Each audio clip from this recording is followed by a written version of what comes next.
तो आप सभी का स्वागत है ड्रीम सक्सेस एकेडमी। जैसे कि आप सभी को पता होगा, बिहार मध्य निषेध दरोगा 2024 का जो है प्री का जो है एक शिफ्ट में पूरा एग्जाम आज 28 जनवरी 2024 को कंडक्ट कराया गया था और इसका एग्जाम हो चुका है। तो इसके जो ओरिजिनल क्वेश्चन पेपर को हम लोग इस वीडियो में जो है एनालाइज करेंगे। ठीक है, देखिए आपको 100% सटीक उत्तर के साथ सारे प्रश्नों के उत्तर मिलेंगे। तो यदि आप एग्जाम दे के आए हैं तो अपने क्वेश्चन को जो है इस वीडियो के माध्यम से मिला लें। और जो लोग जो बिहार दरोगा की तैयारी कर रहे हो, ठीक है, जो भी दरोगा की तैयारी कर रहे हो, वो प्लीज़ इस वीडियो को जरूर देखें, क्योंकि इनसे उनको आगे की जो है एक रणनीति बनाने के जो काफ़ी काम आएगा, काफ़ी हेल्पफुल होगा, ताकि दरोगा जो एक लेवल है उसको आप जांच पाओ। तो चलिए स्टार्ट करते हैं आज का सेशन। यदि चैनल पहली बार है तो चैनल को सब्सक्राइब करके बेल आइकन जरूर प्रेस करें ताकि इसी तरह से वीडियो आपको देख रहे हैं। बिहार दरोगा मध्य निषेध जितने भी प्रश्न मैंने नोट डाउन किया है, ये जो भी साथी एग्जाम दे के आए हैं उन्हीं के द्वारा बताया गया क्वेश्चन है। ठीक है, और उन्हीं के आधार पे तैयार किया गया। आप यदि एग्जाम दे के आए हो तो आप जरूर इसे नोट डाउन करिएगा कि क्वेश्चन आए थे कि नहीं आए थे।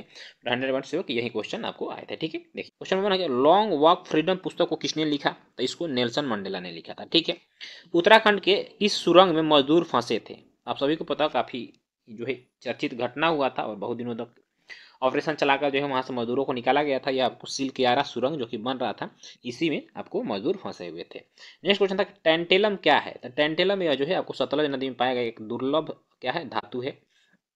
शिलालेख के अध्ययन को क्या कहा जाता है? तो इसको आपको एपीग्राफ कहा जाता है। ठीक है, एपीग्राफ, यदि आप एपीग्राफ इंग्लिश में नहीं दिया हुआ तो हिंदी में इसको पूरा लेख कहते हैं। ठीक है, 1861 में इटली के राजा कौन थे? तो विक्टर इमैनुअल जो है इटली के राजा थे। क्वेश्चन नंबर 6 था, कंज्यूमर प्रोटेक्शन एक्ट कब आया था? तो यह 1986 ईस्वी में आया था। उपभोक्ताओं को जो है संरक्षित करने के लिए आपको कानून लाया गया था संसद के द्वारा। इंपीरियल रिसर्च इंस्टीट्यूट कहाँ स्थित है? तो यह याद रखिए, यह देहरादून उत्तराखंड में है। ठीक है, साइक्लोन, देखिए ये जो क्वेश्चन है मैंने बहुत बार सेटों में भी कराया है। साइक्लोन युद्धाभ्यास किस देश के बीच होता है? तो यह भारत तथा यूएई के बीच होने वाला एक संयुक्त अभ्यास है। ठीक है, नेक्स्ट क्वेश्चन है, अमित्र घात किसे कहा जाता था? अमित्र घात के नाम से बिंदुसार को जाना जाता था। और बिंदुसार जो था, याद रखिएगा, यह आपको मौर्य वंश का शासक था। ठीक है, अगला क्वेश्चन है कि एक राष्ट्रीय एकता दिवस किसके जन्म दिवस पर माना जाता है? तो प्रत्येक वर्ष 31 अक्टूबर को राष्ट्रीय एकता दिवस मनाया जाता है सरदार वल्लभ भाई पटेल की जयंती पे। अगला क्वेश्चन था कि ट्रांस साइबेरियन रेलवे जो कि विश्व सबसे लंबा रेलवे लाइन है। ठीक है, इसका जो लंबाई है आपको 9289 किलोमीटर है। ठीक है, मुख्य चुनाव आयुक्त कौन है? तो यह आपको राजीव कुमार है। PSLV C58 से कौन सा उपग्रह लॉन्च किया गया हाल ही में? तो इससे आपको एक्सपोसैट को लॉन्च किया गया। ठीक है, polar satellite launch vehicle PSLV का फुल फॉर्म होता है PSLV। C57 से आपको जो सूर्य का अध्ययन करने के लिए, ठीक है, आदित्य L1 इसरो के द्वारा आदित्य L1, ठीक है, जो उपग्रह लॉन्च किया गया है आपको PSLV C57 से किया गया है। नेक्स्ट क्वेश्चन है कि फ्रांसीसी उपनिवेश के द्वारा दास प्रथा को समाप्त किया गया कब? सन 1848 ईस्वी में। विद्युत का ईसाई मात्रक क्या होता है? तो विद्युत का ईसाई मात्रक क्या, याद रखिएगा, एम्पियर होता है। बालाघाट कहाँ है? बालाघाट आपको मध्य प्रदेश में है। एमनेस्टी इंटरनेशनल का क्या कार्य है? तो एमनेस्टी इंटरनेशनल का कार्य जो है मानवाधिकारों की रक्षा करना, और इसका मुख्यालय याद रखिएगा, एमनेस्टी इंटरनेशनल का मुख्यालय लंदन इंग्लैंड में। ठीक है, नेक्स्ट क्वेश्चन है, कानून में बदलाव करने का अधिकार किसके पास होता है? तो यह अपने संसद के पास होता है। संसद जो है देश के लिए कानून बनाती है तथा कानून में संशोधन भी कर सकती है। ठीक है, आर्टिकल 368 के तहत जो संविधान में संशोधन किया जाता है, जो कि साउथ अफ्रीका के संविधान से लिया गया था। ठीक है, लेमुरु हाथी रिजर्व किस राज्य में है? याद रखिए, यह छत्तीसगढ़ में है। बाइमर गणराज्य के समय जर्मनी की संसद, यहाँ देखें संसद का नाम क्या था? राइख स्टैग था। ठीक है, ठीक, उसी प्रकार देखिए क्वेश्चन नंबर 21 से आपका 16वां नीति आयोग के उपाध्यक्ष क्या करेंगे? उपाध्यक्ष, क्योंकि अध्यक्ष तो आपको प्रधानमंत्री होते हैं, तो अध्यक्ष प्रधानमंत्री आपको नरेंद्र मोदी हो जाएंगे। यदि उपाध्यक्ष पूछा होगा तो फिर आपको यहाँ पर अरविंद पनगढ़िया होगा। ठीक है, चलिए, जिससे आपको पता है योजना आयोग के जगह पे जो है नीति आयोग का स्थापना किया गया था 2015 ईस्वी में। योजना आयोग को जो है 1950 में एस्टेब्लिश किया गया, 2014 में इसे जो है आपको समाप्त कर दिया गया था। ठीक है, इसके जगह फिर नीति आयोग का गठन किया गया था, जो कि देश के लिए नीति निर्माण का कार्य करती है। ठीक है, नेक्स्ट क्वेश्चन, खेतड़ी किसके लिए प्रसिद्ध है? तो यार यह तांबे के लिए प्रसिद्ध है। कृषि में कौन सी बेरोजगारी पाई जाती है? तो कृषि में देखिएगा मौसमी बेरोजगारी पाई जाती है, या फिर छिपी हुई बेरोजगारी पाई जाती है। ठीक है, चलिए, साबुनीकरण से क्या प्राप्त होता है? तो यार साबुन के साबुनीकरण से आपको ट्राइग्लिसराइड प्राप्त होता है। मानवाधिकार को समर्पित पहला चैनल कहाँ खोला गया था? तो याद रखिए यह लंदन में खोला गया था। ठीक है, चलिए नेक्स्ट क्वेश्चन है, नमस्ते पोर्टल किसके द्वारा लॉन्च किया गया है? तो यह आपको आयुष मंत्रालय के द्वारा लॉन्च किया गया है। WTO किसका उत्तराधिकारी है?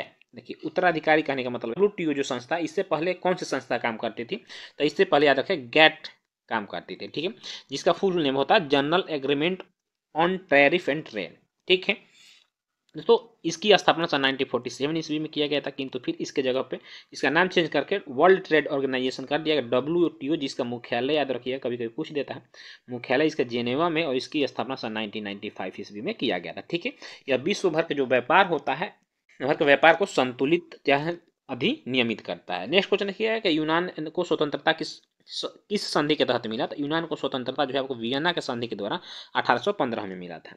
असहयोग आंदोलन को किस घटना के बाद वापस ले लिया गया था? जैसे आपको पता होगा असहयोग आंदोलन सन 1920 में महात्मा गांधी के द्वारा चलाया गया था। फिर 1922 ईस्वी में जो है गोरखपुर में एक चौरा नामक जगह है, जहाँ पर कि अंग्रेज कुछ पुलिस वालों को जो है उग्र भीड़ जो है एक कमरे में बंद करके पूरे थाना को जला देते, जहाँ से 20 से 25 जो है अंग्रेज सैनिक मारे गए थे। इससे जो है रुद्ध होकर आपको महात्मा गांधी ने असहयोग आंदोलन को वापस ले लिया। तो यह चौरा चौरी घटना से संबंधित है। वेस्टरलैंड पुस्तक को किसने लिखा है? तो इसको आपको प्रसिद्ध लेखक चेतना मारू के द्वारा लिखा गया है। तटरक्षक बल की देखिए स्थापना पूछ दिया था 1927 ईस्वी में हुआ था। ठीक है, नेक्स्ट क्वेश्चन, बम्बू ड्रिप सिंचाई प्रणाली किस राज्य में प्रचलित है? तो यहाँ पर मेघालय में प्रचलित है। AI आधारित रेलवे ने क्या लॉन्च किया है? तो इसने गजराज सुरक्षा कवच लॉन्च किया। क्या? हाथियों की सुरक्षा के लिए। ठीक है, क्योंकि हाथियां जो है अचानक से ट्रेन के ट्रैक पर आ जाती है, जिससे कि जो उनको हानि होता है और कट जाती हैं, तो उनको AI आधारित है गजराज सुरक्षा कवच, ये हाथियों का लोकेशन बता देगा।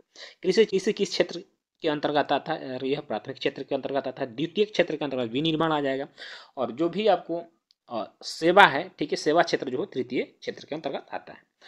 भारत लोकतंत्र की जननी यह किस मंत्रालय के द्वारा लॉन्च किया गया? तो याद रखिएगा यह संस्कृति मंत्रालय के द्वारा जो है लॉन्च किया गया है। कालेश्वरम बांध किस नदी पे है? तो आपको गोदावरी नदी पे, और यह तेलंगाना में है। नेक्स्ट क्वेश्चन है, काला पानी विवाद किन दो देशों के बीच में? तो यह आपको नेपाल तथा भारत के बीच में काला पानी विवाद है। बालाडीला कहाँ स्थित है? छत्तीसगढ़ में स्थित है। G20 सैटेलाइट मिशन किस देश ने लॉन्च किया है? इंडिया ने लॉन्च किया है। और G20 2023 का जो बैठक हुआ था, यानी कि जो आयोजन हुआ था, यह भी आपको इंडिया में हुआ था, इसे जरूर याद रखिएगा। BRO की स्थापना कब हुआ? 1960 ईस्वी में हुआ था। देखिए BRO का फुल फॉर्म क्या होता है? तो बॉर्डर रोड ऑर्गेनाइजेशन होता है। ठीक है, जितने भी भारत देश के सीमावर्ती, ठीक है, यानी बॉर्डर एरिया के जो सड़क होता है, ठीक है, उस जो निर्माण करती है वो आपको BRO के द्वारा किया जाता है। यह मिनिस्ट्री ऑफ डिफेंस के अंतर्गत जो है आता है। ठीक है, चलिए नेक्स्ट क्वेश्चन है, किचन ऑफ ग्रेटिट्यूड किसके द्वारा जो है निर्देशित फिल्म है? तो याद रखिए यह आपको विकास खन्ना के द्वारा निर्देशित फिल्म है। क्वेश्चन नंबर 42 है कि प्राथमिक घाटा का आशय क्या है, मतलब प्राथमिक घाटा किसे कहते हैं? तो देखिए राजकोषीय घाटा में यदि आप खुद राजकोषीय घाटा में यदि ब्याज भुगतान संतुलन को हटा दीजिएगा, तो उससे हमें प्राथमिक घाटा प्राप्त हो जाएगा। धेनु का पर्यायवाची शब्द हिंदी से आया था, यह इसका गाय हो जाएगा। ठीक है, कौन सा विदेशी भारत में सर्वप्रथम आया था? यह मेगास्थनीज आया था। किसके शासनकाल में आया था? तो चंद्रगुप्त मौर्य के शासनकाल में आया था। ठीक है, मौर्य काल में आया था, जिसने इंडिका नामक पुस्तक लिखी, और उसमें मौर्य युग की सभ्यता की इसने चर्चा किया है। क्वेश्चन नंबर 45 का राष्ट्रीय प्रदूषण नियंत्रण दिवस जो है कब मनाया जाता है? यह 2 दिसंबर को मनाया जाता है। पानी के अंदर सिक्का उठा हुआ प्रतीत होता है, यह किस घटना के कारण होता है? तो याद रखिए यह अपवर्तन के कारण होता है। विनिर्माण किस क्षेत्र के अंतर्गत आता है? तो यह द्वितीय क्षेत्र के अंतर्गत, जैसे मैंने पहले ही बताया आपको, यदि यहीं पे कोई सेवा हो जाता है, जैसे बैंकिंग हो जाता है, ठीक है, या रेलवे हो जाओ, परिवहन हो जाता है, जो इस सेवा क्षेत्र के अंतर्गत आता है, तो यह आपको तृतीय क्षेत्र के अंतर्गत आ जाता है। अंतर्राष्ट्रीय ग्रामीण महिला दिवस कब मनाया जाता है? यह प्रत्येक वर्ष 15 अक्टूबर को अंतर्राष्ट्रीय ग्रामीण महिला दिवस मनाया जाता है। और अगला क्वेश्चन है, जी आकाश का संबंध किससे? तो याद रखिए शतरंज से है।